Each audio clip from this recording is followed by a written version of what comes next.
Bonjour, vous écoutez Les Potins de la Paye de Nathalie Ballard-Pezzetti, un podcast d'Externa. Bonjour, bienvenue dans ce nouveau Potin de la Paye.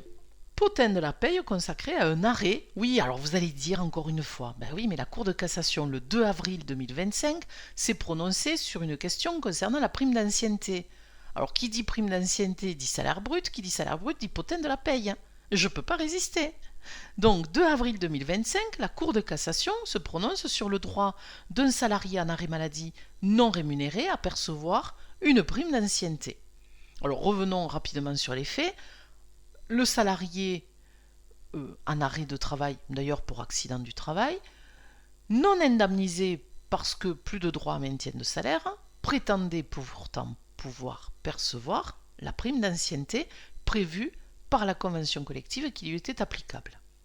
Bon, la question plus large qui est posée ici, c'est le salarié absent perd-il les primes? Ça dépend des primes.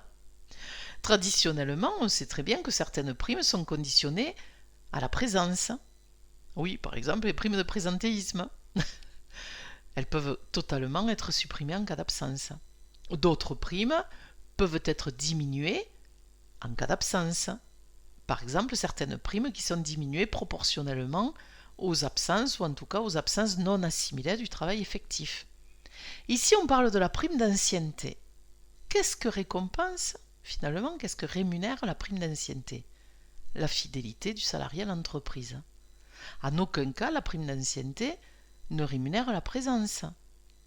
Donc, pour la Cour de cassation, les primes d'ancienneté, finalement, et les autres primes d'ailleurs, qui sont dues, qui ne dépendent pas, en tout cas, du temps de travail ou d'une présence effective ou assimilée du salarié dans l'entreprise, alors ces primes n'ont pas à être diminuées en cas d'absence.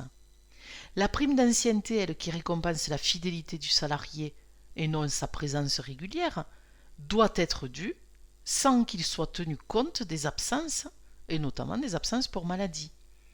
Et pourtant, dans cet arrêt du 2 avril 2025, la Cour de cassation nous dit que le salarié n'avait pas le droit à la prime d'ancienneté. Pourquoi? Parce que les dispositions de la convention collective prévoyaient que la prime d'ancienneté s'ajoute au salaire réel. Et que cette prime d'ancienneté, le montant varie avec l'horaire de travail et supporte d'ailleurs les majorations pour heures sup. Ça veut dire quoi?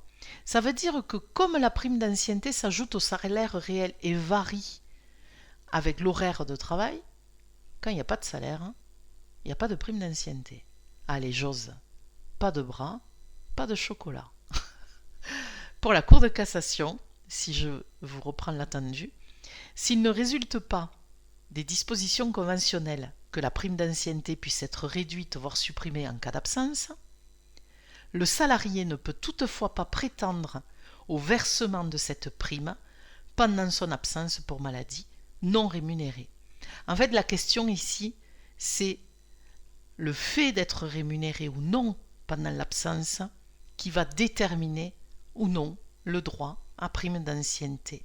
C'est la rémunération, donc le salaire réel, qui devient le principal critère de versement de la fameuse prime d'ancienneté. Voilà, je vous souhaite une bonne journée, je vous dis à bientôt pour un prochain Potin de la Paye.